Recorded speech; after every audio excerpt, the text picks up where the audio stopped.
ആഗോള അയ്യപ്പ സംഗമം മുഖ്യമന്ത്രി ഉദ്ഘാടനം ചെയ്തത് കപടഭക്തരെ പോലെയെന്ന് പ്രതിപക്ഷ നേതാവ് വി.ഡി. സതീശൻ. ശബരിമലയിൽ പിണറായി ഭരണകൂടം എന്താണ് ചെയ്തതെന്ന് അയ്യപ്പ ഭക്തർക്ക് നല്ല ഓർമ്മയുണ്ട്.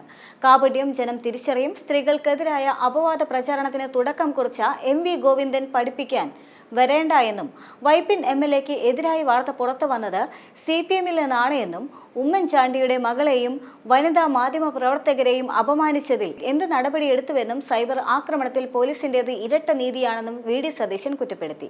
തദ്ദേശ നിയമസഭാ തെരഞ്ഞെടുപ്പുകൾ മുന്നിൽ കണ്ടുകൊണ്ട് പിണറായി വിജയന് യോജിക്കാത്ത ഭക്തിയുടെ പരിവേഷം അണിഞ്ഞുകൊണ്ടാണ് അദ്ദേഹം സംസാരിച്ചത്.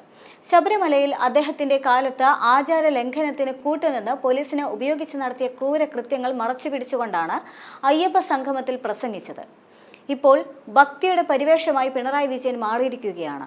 9.5 കൊല്ലം ശബരിമലയിൽ ഒരു വികസനവും നടത്താത്ത സർക്കാരാണ് മാസ്റ്റർ പ്ലാനുമായി ജനങ്ങളെ കബളിപ്പിക്കാനായി ഇറങ്ങിത്തിരിച്ചിരിക്കുന്നത്. UDF ഉയർത്തിയ ചോദ്യങ്ങൾക്കൊന്നും തന്നെ മറുപടിയില്ല. സുപ്രീം കോടതിയിലെ സത്യവാങ്മൂലം പിൻവലിക്കുമോ? കേസുകൾ പിൻവലിക്കുമോ? എന്തിനാണ് തെരഞ്ഞെടുപ്പിന്റെ സായാഹ്നത്തിൽ മാസ്റ്റർ പ്ലാനുമായി ഇറങ്ങിയിരിക്കുന്നത്? ഭക്തരെ കബളിപ്പിക്കാനാണ് ഇപ്പോൾ ശ്രമിക്കുന്നത് എന്നെല്ലാം തന്നെ വി.ഡി. സതീശൻ പറയുന്നുണ്ട്. പിണറായി ഭരണകൂടം എന്താണ് ശബരിമലയിൽ ചെയ്തതെന്ന് അയ്യപ്പ ഭക്തർക്കും വിശ്വാസികൾക്കും നല്ല ഓർമ്മയുണ്ടെന്നും അത് ഒന്നുകൂടി ഓർമ്മപ്പെടുത്താൻ അയ്യപ്പ സംഗമം സഹായിച്ചുവെന്നും തെരഞ്ഞെടുപ്പ് മുന്നിൽ കണ്ടുള്ള കപട ഭക്തിയാണിതെന്നെല്ലാം തന്നെ വി.ഡി. സതീശൻ പറഞ്ഞു. വർഗീയവാദികൾക്ക് ഇടമുണ്ടാക്കി കൊടുക്കാനാണ് യോഗി ആദിത്യനാഥിന്റെ പ്രസ്താവന സംഗമത്തിൽ വായിച്ചത് എന്നും വി.ഡി. സതീശൻ പറഞ്ഞു.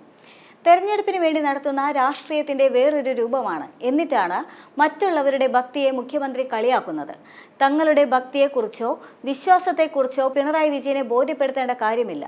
ഭക്തിയും വിശ്വാസവും സ്വകാര്യമായ കാര്യങ്ങളാണ്. തെരഞ്ഞെടുപ്പിന് തൊട്ടു മുൻപല്ലേ ഭക്തരുടെ അഭിപ്രായങ്ങൾ കേൾക്കണമെന്ന് തോന്നിയതെന്നും കഴിഞ്ഞ സർക്കാർ 112 ഹെക്ടർ സ്ഥലം ഏറ്റെടുത്തിരുന്നിട്ടും ഇതുവരെ ഒന്നും ചെയ്തില്ല എന്നും വി.ഡി. സതീശൻ പറഞ്ഞു. ശബരിമലയിലേക്ക് നൽകേണ്ട 82 ലക്ഷം രൂപ പോലും 3 വർഷമായി കൊടുക്കാത്ത സർക്കാരാണിത്. ശബരിമലയിലെ സാനിറ്റേഷൻ സൊസൈറ്റികൾക്കും സർക്കാർ നൽകേണ്ട 50% തുക നൽകിയിട്ടില്ല എന്നും വി.ഡി. സതീശൻ ചൂണ്ടിക്കാണിച്ചു.